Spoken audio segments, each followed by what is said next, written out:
pakai rice transplanter, kemudian drone, kemudian combine, itu tentunya akan mengurangi biaya. Menekan biaya produksinya ya dari para petani. Mungkin 10-12% menekan biaya satu. Kemudian tentunya akan meningkatkan hasil. Betul, ya. Lebih cepat, lebih banyak nggak Pak? Nah seperti itu. Jadi tentunya nanti hasil yang diterima petani pendapatnya lebih tinggi. Lebih tinggi.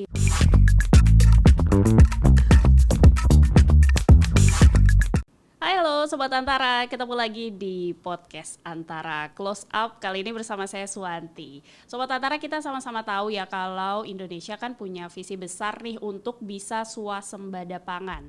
Buat mewujudkannya pasti kita perlu alat dan juga mesin-mesin pertanian yang canggih dan berkualitas tentu saja. Oleh karena itu kita hari ini akan ngobrol seputar alat pertanian yang bisa membantu petani di seluruh Indonesia buat meningkatkan produktivitas hasil taninya. Kita akan ngobrol bersama dengan Direktur PT Korin Mulya Gemilang, Pak Hari Prabowo. Apa kabarnya Pak Hari? Baik, dan tentu terima kasih Pak ini sudah berkenan mampir ya ke podcast Antara. Sama-sama, terima kasih saya sudah diundang. Iya. Pak Hari, kita bicara soal isu besarnya kan swasembada pangan. Kemudian tadi pasti dibutuhkan alat dan mesin pertanian yang canggih. Iya. Dan pastinya inovatif ya di zaman sekarang ini. Kita sebelumnya kenalan dulu ya dengan PT Korin. Ini sebetulnya perusahaan seperti apa, yang bergerak di bidang apa, melakukan apa saja gitu, boleh dijelasin Pak Hari? Baik, terima kasih. Jadi PT Korin Mulya Gemilang itu ada 2 divisi. Oke. Ya. Satu itu untuk infrastruktur, dalam hal ini bata ringan. Yang kedua adalah Alsintan, alat dan mesin pertanian. Sedang kita kembangkan sekarang ini adalah yang di Alsintan, yang lebih banyak berkembang seiring dengan perkembangan zaman. Ya pastinya ya. Jadi Alsintannya yang canggih dan inovatif tadi? Terlalu mul-mul lah kalau canggih. Oke. Jadi istilahnya kita mengikuti apa yang disampaikan pemerintah, modernisasi pertanian. Oke. Nah, dengan modernisasi pertanian kita punya alat satu, transplanter, alat untuk tanam padi. Yang kedua, drone, alat untuk nyemprot. Yang ketiga, combine, itu alat untuk panen. Itu yang mungkin bisa kita, ya istilahnya sedang kita kembangkan saat ini. Iya. Pak, nanti sebelum lebih jauh kita bicara soal alat-alatnya, terutama kan saya awam juga nih ya Pak ya, pasti harus dijelasin satu persatu ini fungsinya apa sih gitu ya. Tapi sebelum ke sana Pak Hari, kita bicara dulu tadi Pak Hari menyebut kalau PT Korin ini menyediakan Alsintan yang sejalan ya sama visinya pemerintah buat swasembada pangan. Tapi kaitannya ini akan seperti apa sih untuk PT Korin juga ikut mendukung kedaulatan pangan gitu? Wah, ini pertanyaannya mendalam nih. Mendalam harus ya. Jadi yang pertama dulu ya. Tadi ada kita namanya rice transplanter. Kalau bahasa kerennya, tapi kalau kita sehari-hari ada alat tanam. Mulai saat ini, sekarang ini memang kan sudah agak susah di Pulau Jawa itu petani untuk nanam, jadi kesusahan cari tenaga kerja. Tenaga petaninya gitu ya. Cari tenaga kerja untuk tanam, kadang-kadang mereka harus nunggu berapa minggu baru tanam, itu udah telat.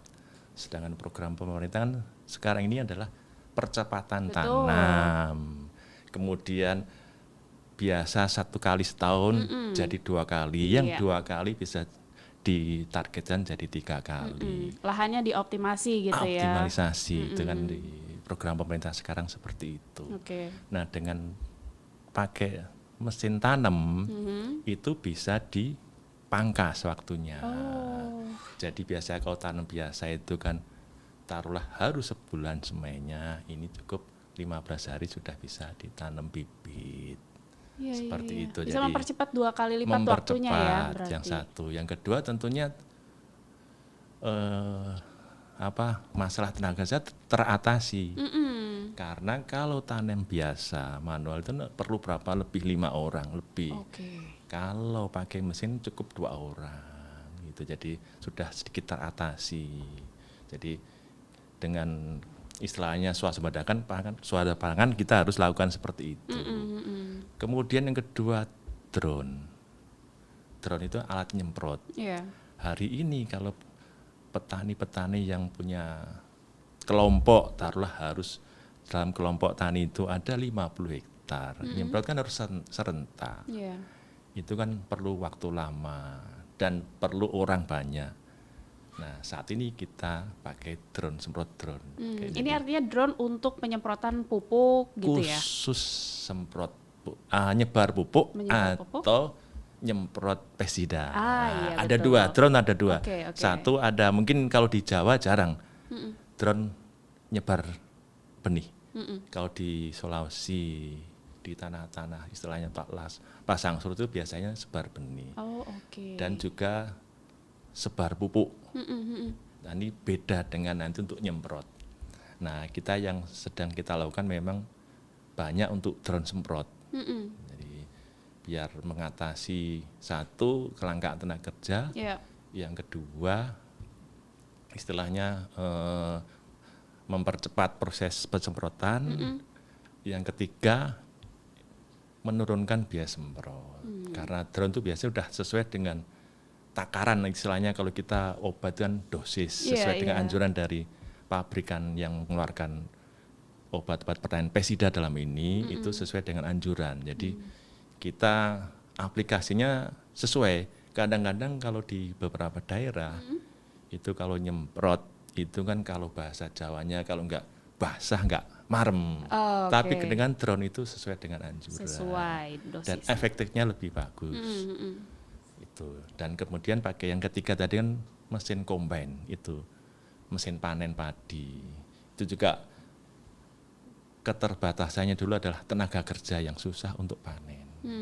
Nah, sekarang dengan istilahnya ada combine itu bisa cepat mempercepat panen dan tentunya bisa mengurangi lossesnya. Bisa dijelasin Pak, losses pas panen ini apa sih sebetulnya? Kalau losses itu apa ya istilahnya? Kehilangan panen ya. Kalau manual itu biasanya menurut data BPS itu kan 15% per hektar.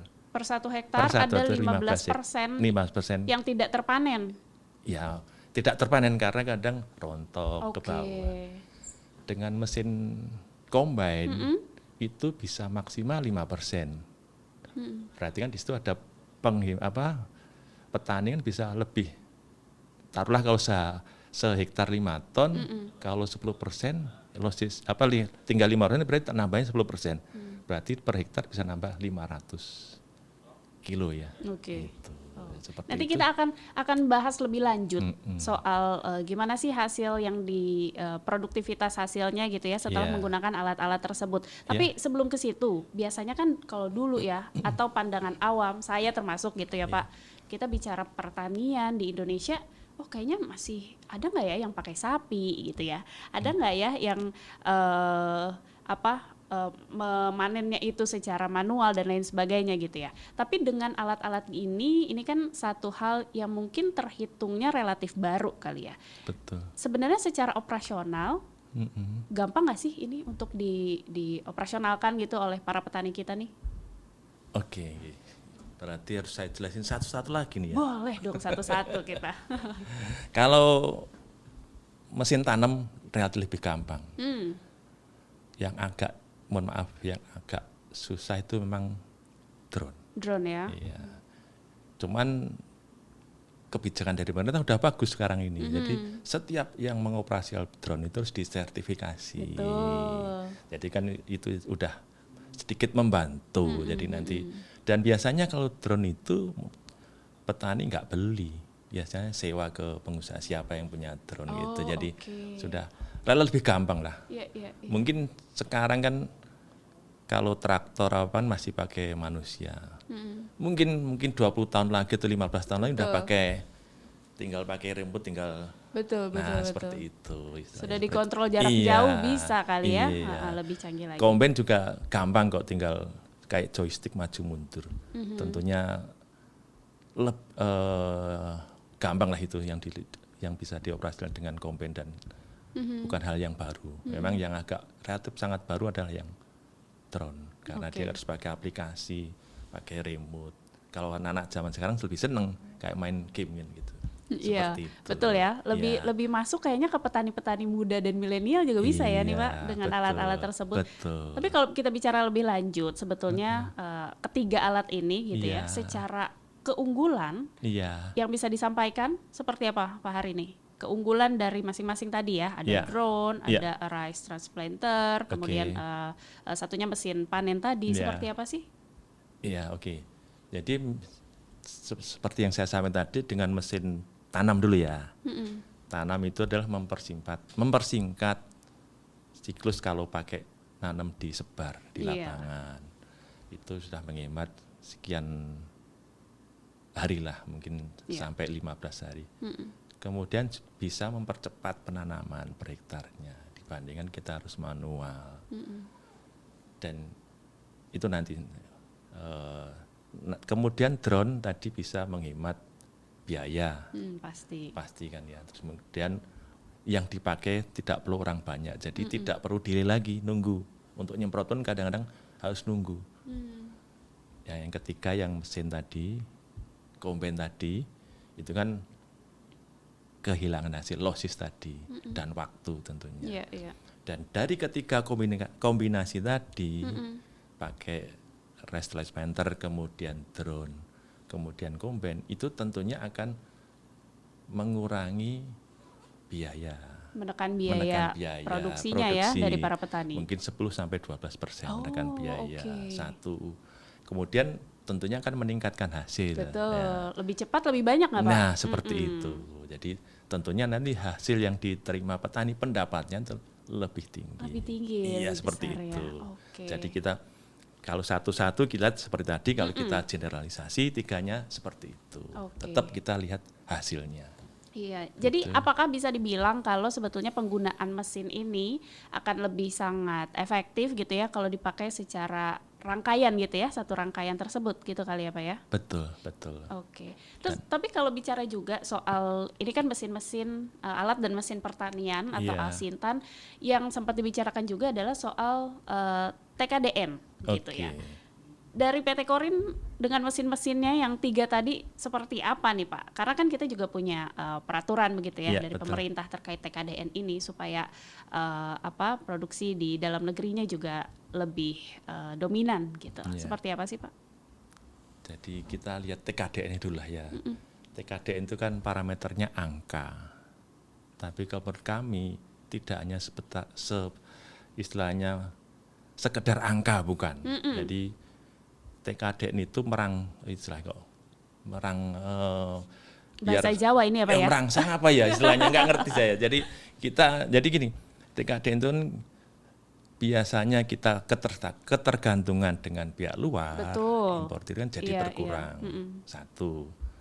Yang kedua, dengan TKDN tentunya kita harus nyari tenaga kerja kita lebih banyak kan. Jadi ikut berperan mengurangi pengangguran dan menambah tenaga kerja. Kemudian yang ketiga, dengan TKDN tentunya ya ekonomi di sekitar pabrik kan bergerak karena banyak orang, kemudian kita harus berinovasi dan ketika kita berusaha untuk menciptakan alat yang sesuai dengan kondisi di Indonesia. Betul. Di negara kita, karena kalau kita hanya sebagai importer tanpa TKDN, berarti kan belum tentu sesuai gitu ya dengan kondisi ya, seperti itu. Itulah TKDN menurut saya sangat baguslah dengan adanya istilahnya dari pemerintah harus TKDN sekian itu sebenarnya nggak hanya angka menurut saya. Itu. Jadi seperti itu 3 hal itu yang adanya TKDN. Kemudian dari PT Korin sendiri terkait TKDN ini mencoba pemenuhannya seperti apa sih? Kami rata-rata di atas 25 seperti yang 25% regulasi ya pemerintah. Dan di samping itu selain TKDN ada bobot manfaat perusahaan BMP gitu. Jadi BMP itu kan balik lagi biar perusahaan itu punya ya benar-benar perusahaan, nggak hanya taruhlah hanya assembling dan sebagainya, enggak seperti itu. Artinya membangkitkan produksi di dalam negeri gitu ya Pak ya. Betul. Tapi ngomong-ngomong produksi, ini PT Korin punya tempat produksi atau pabrik di mana sebetulnya? Kita di Sidoarjo ya, saya agak lupa. Iya. Sidoarjo nggak ya, betul sudah. Sidoarjo di Jawa Timur di Jawa berarti Timur, ya. Iya. Tadi kan Pak Hari sempat menyinggung juga nih mengenai bahwa dengan adanya TKDN juga turut mengurangi adanya pengangguran dan kita bisa merekrut tenaga kerja lokal ya secara ekonomi ya Pak Hari. Mungkin bisa diceritakan juga ini PT Korin yang ada pabrik di Sidoarjo ini bisa merekrut berapa banyak sih dari warga lokal nih? Waduh. Jadi gini, saya general saja ya. PT Korin Mulya Gumilang ini karyawan se-Indonesia, walaupun kami masih kecil ya, itu 1.100 orang. 1.100 seluruh Indonesia. Seluruh Indonesia. Artinya ada di Sidoarjo, pabriknya kemudian ada di seluruh. Jadi gini, Korin karena kita pengen istilahnya petani bisa terima, kita ada beberapa showroom di daerah-daerah untuk mendekatkan dengan customer seperti itu. Itu kan juga nambah. Karena itu tadi dengan semakin banyak showroom di daerah, itu baik lagi BMP, bobot manfaat perusahaan jadi tinggi. Nah itu kan BMP juga merangsang kita untuk bikin showroom di daerah-daerah. Itu mendekatkan kami seperti itu. Kalau yang di pabrik mungkin ada 500-an lebih mungkin ya itu. Dan mungkin kebanyakan lokal ya? Lokal, iya. Seperti itu. Terus kalau kita bicara soal produksinya, Pak Hari, ada berapa banyak yang diproduksi nih Alsintan oleh PT Korin ini? Waduh.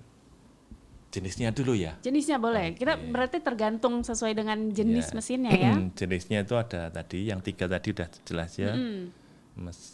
Alat tanam, drone, kemudian alat panen. Kita juga punya taruhlah traktor roda 4, alat pengolah. Kemudian juga kita bikin juga traktor untuk di sawah ataupun lahan pasang surut. Jadi traktor biasanya roda 4 kan rodanya pakai roda besi itu atau roda yang gede itu. Nah, ini pakainya kayak crawler tapi fungsinya sebagai traktor. Gitu. Jadi ada itu. Kemudian nanti ke depannya kami juga akan, karena program pemerintah selain swasembada padi kan Pak pemerintah sudah mendatangkan nanti juga berusaha untuk swasembada gula. Betul. Supaya nggak impor ya. Iya, kami juga sudah siapkan nanti alat panennya untuk tebu. Kemudian alat semprot untuk tebu juga seperti. Jadi kita siapkan semua itu produk-produk yang kami lakukan. Kalau yang kecil-kecil juga ada taruhlah untuk color sorter untuk tentunya ini berasnya biar bisa putih seperti itu. Itu yang kecil-kecil. Kemudian ada kultivator, ada ya yang kecil-kecil lah itu ada. Ya. Tapi utama kami adalah yang gede-gede. Tadi ada traktor, transplanter, ada drone. Gitu. Ya kedepannya kita mesin panen tebu. Iya. Tapi sejauh ini Pak dari animo gitu ya dari para petani untuk menggunakan alat dan mesin pertanian yang inovatif ini seperti apa sih? Mereka pada ingin nggak sih untuk menggunakan alat mesin pertanian semacam ini? Atau ada tantangannya misalnya gitu ya? Waduh, ini pertanyaan jawabannya panjang. Enggak. Kita tunggu ya 1 jam ya Pak ya. Enggak ini kan. Jadi awalnya itu memang kami Korin awalnya mengembangkan mesin panen.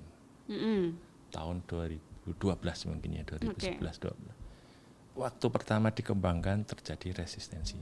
Dari para petani? Dari petani, karena menyingkirkan tenaga kerja panen yang sudah ada di daerah setempat. Betul.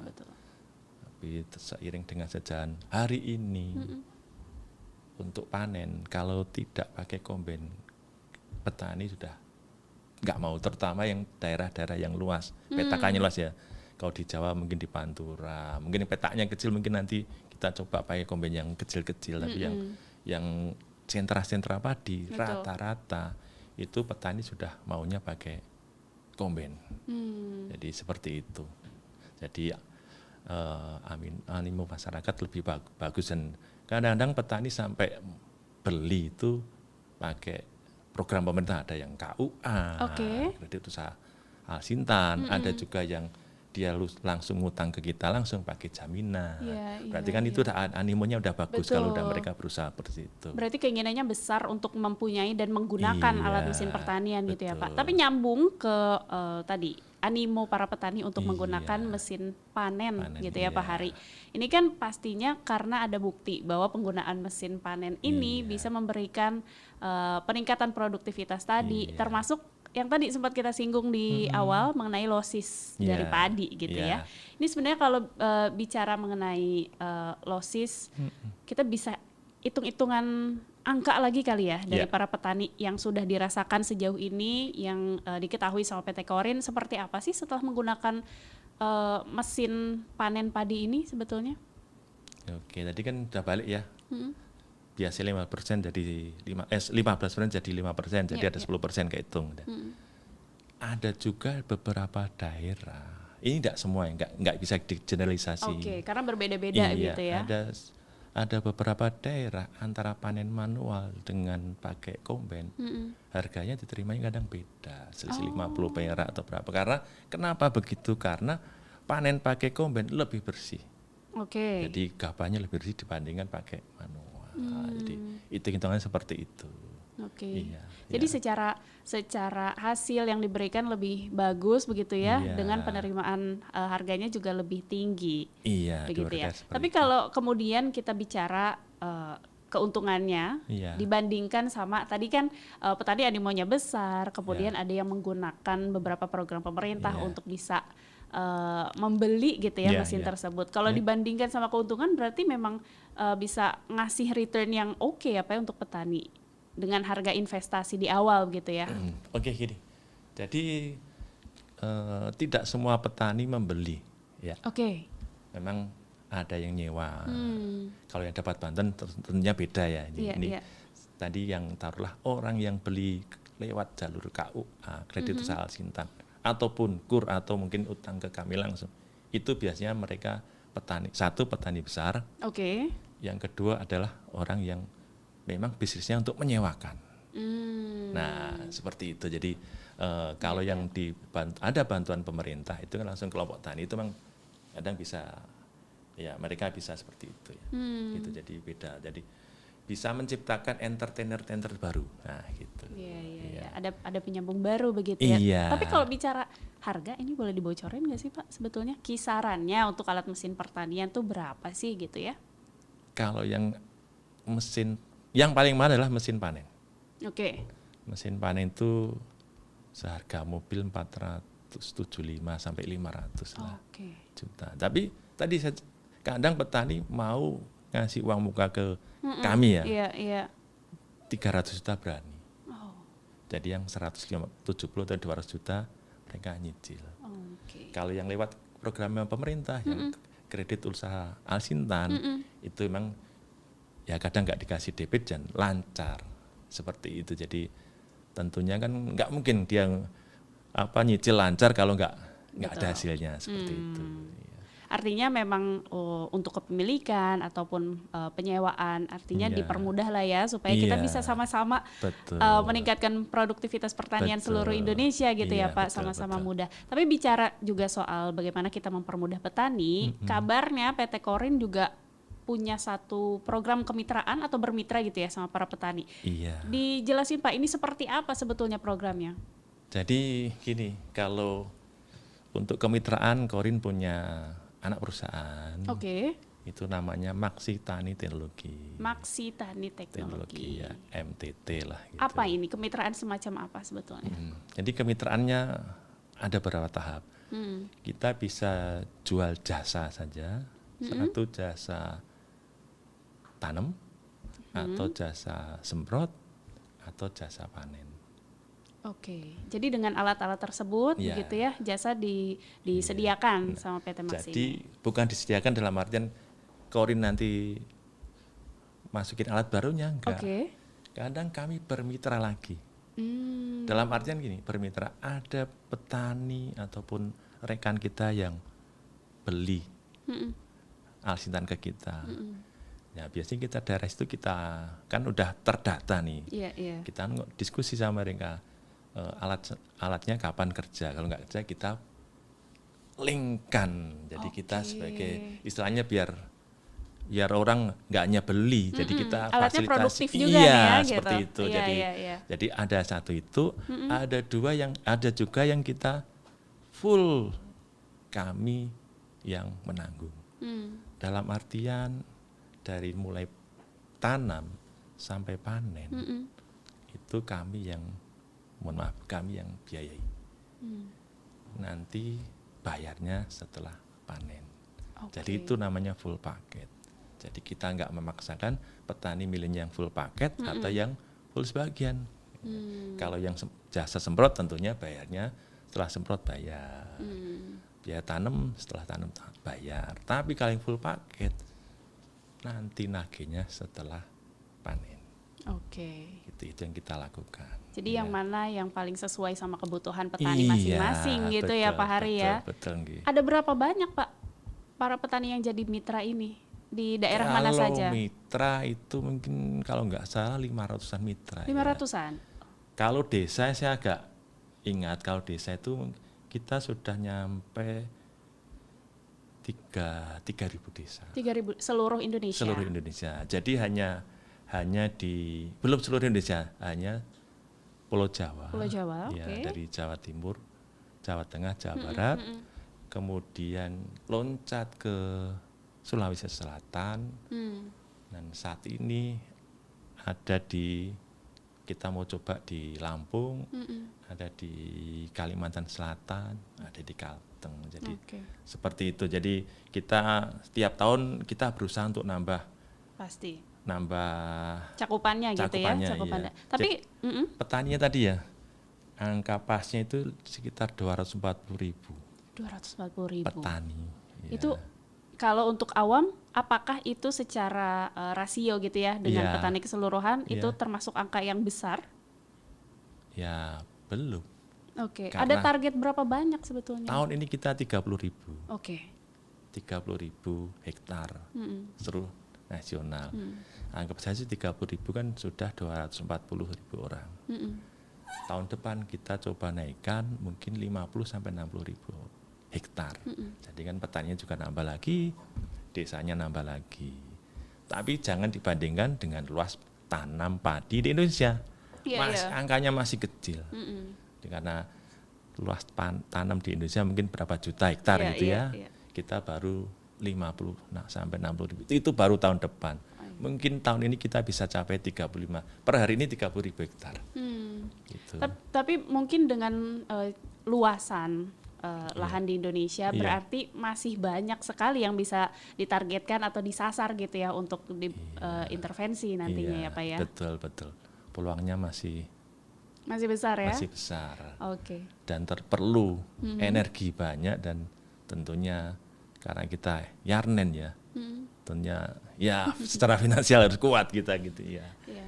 Iya. Tapi adakah aspirasi dari para petani dan juga mitranya Iya. dari PT Maxi ya, Iya. dia, anak perusahaannya PT Korin Iya. ini yang menyampaikan bahwa mereka mendapatkan peningkatan yang signifikan nih dari sebelumnya, misalnya pekerjaan yang dilakukan secara manual gitu ya, kemudian setelah menggunakan alsintan yang inovatif, Iya. ada aspirasi apa sih yang didapat nih Pak? Tentunya kalau petani hasil akhirnya ya Iya. yang dilihat. Produknya gitu Produknya. ya. Jadi tadi karena kita di Maksitani adalah penggunaan alsin yang berkelanjutan. Oke. Jadi balik lagi yang kita sampaikan tadi di akhir itu biayanya kan turun 10 sampai 12% biayanya. Kemudian hasilnya naik. Nah, itu yang dirasakan petani. Memang awalnya ya namanya semua usaha itu awalnya susah, tapi dulu kita untuk tus hektar aja susah. Hari ini mungkin kita agak ngerem karena terus terang itu kan perlu tenaga kita yang banyak kan gini. Dengan Maksitani itu selain 3 tadi itu ada satu lagi tambahan karena sistem budaya yang dilakukan petani terpantau sama kita. Jadi kalau yang full paket tadi yang Maksitani itu kita sekian 100 hektar itu kita harus ada orang 2 atau 1 orang yang bertanggung jawab detail. Karena tentunya kalau petani gagal panen itu kan efeknya ke perusahaan, nggak bisa bayar. Nah itu tenaga kita harus istilahnya melototi terus. Jadi semprotnya kapan, nanti diskusi sama petani seperti itu. Jadi pengawalan lah itu mungkin yang pengawalan betul. Tapi mungkin ini juga akan terkait dengan adanya penetapan harga gabah begitu ya, yang ditetapkan sama pemerintah sebesar 6.500 per kilogramnya. Ini kaitannya dengan bisnis yang dijalankan sama PT Korin juga kelekatan sama petani seperti apa sebetulnya Pak?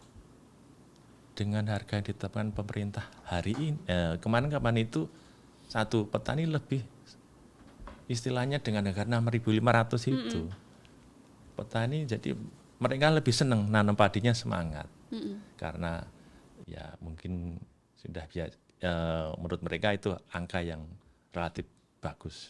Ya. Jadi kita pun dengan petani semangat nanam padi, efeknya ke kita juga. Jadi petani yang taruhlah beberapa bulan ini kan banyak petani yang pengen ikut program Maksitani. Seperti itu. Jadi ngefek juga ke kami untuk mendukung juga nanti swasembada pangan. Gitu. Tapi kalau Pak Hari melihat nanti pertanian di tanah air nih bakal seperti apa sih Pak? Waduh, ini bisa harapan tentunya, bisa juga sudah ada visi dan imajinasi nih. Kayaknya Indonesia bakal semaju ini nih gitu ya pertaniannya. Ya kelihatannya begitu ya. Jadi akan semakin maju terus. Jadi nanti mungkin ini kan yang taruhlah baik lagi pemerintah melakukan istilahnya optimalisasi lahan. Kemudian luas panennya nambah. Itu kan tentunya yang biasa baik lagi. Itu kan kedepannya tentunya alat-alat pastinya harus banyak dan semakin modern tentunya. Ya tadi saya sampaikan mungkin nanti biasa kalau traktor harus pakai 2 orang, ini cukup pakai remote. Panen pakai remote dan gitu. Mungkin kedepannya seperti itu, mungkin seperti itu kelihatannya. Nanti kayaknya ke depan bakal ada pemanfaatan AI juga harusnya Pak ya. Nah itu. Biar lebih canggih lagi. Cuman saya nggak nyanda kalau AI itu. Karena mungkin belum ya, teknologinya belum mencapai ke situ. Tapi pasti kita doakan bersama. Nah sebelum kita menutup kayaknya perlu saya tanyakan nih untuk inovasi ke depannya yang ingin dilakukan sama PT Korin akan seperti apa sih? Juga target-target ya yang pengen dicapai. Ya, oke. Tadi sedikit udah saya singgung ya. Jadi pengembangan ke depannya karena kita selalu mendukung kegiatan pemerintah, jadi satu tadi swasembada gula. Tentunya hari ini yang terjadi hari ini beberapa kebun tebu memang sangat memerlukan mekanisasi. Nah itulah visi ke depannya kita akan taruhlah menciptakan alat seperti itu. Satu alat untuk tanam tebu, kemudian alat angkut tebu, kemudian alat panen tebu. Itu yang kita akan lakukan improve dan membuat alat-alat baru seperti itu. Nah, kedepannya lagi mungkin yang tadi saya impian taruhlah mungkin dengan berkurangnya orang, traktor tadi pakai remote. Itu masih ya kedepannya seperti itu. Jadi menarik untuk dunia pertanian sebenarnya. Ya semoga program pemerintah yang petani milenialnya bisa disambut dengan baik. Tentunya mestinya bisa disambut baiklah sama anak-anak muda sekarang. Iya, pastinya. Dan semoga ya harapan kita bersama bahwa dengan adanya alat-alat pertanian yang memudahkan dan juga mengefektifkan proses bertani ini bisa menarik perhatian gitu ya. Jadi daya tarik tersendiri buat para petani milenial dan petani muda gitu ya. Betul Mbak. Oke. Pak Hari, ini terima kasih banyak. Kita sudah ngobrolin soal upaya gitu ya dari PT Korin ini untuk juga ikut berkontribusi dalam visi swasembada pangannya di tanah air gitu ya, dengan berbagai alat yang Iya. disediakan dan juga layanan gitu kali ya Iya. Pak. Terima kasih sekali lagi Pak. Terima kasih, Semoga Mbak. kita bisa bertemu dan ngobrol di lain kesempatan ya. Oke, terima kasih. Iya. Dan Sobat Antara, itulah ngobrol saya dengan Bapak Hari Prabowo selaku Direktur dari PT Korin Mulia Gemilang. Jangan lupa untuk menyimak podcast Antara di antaranews.com dan YouTube Antara TV Indonesia. Kita akan ketemu lagi ya di episode podcast Antara berikutnya. Sampai jumpa.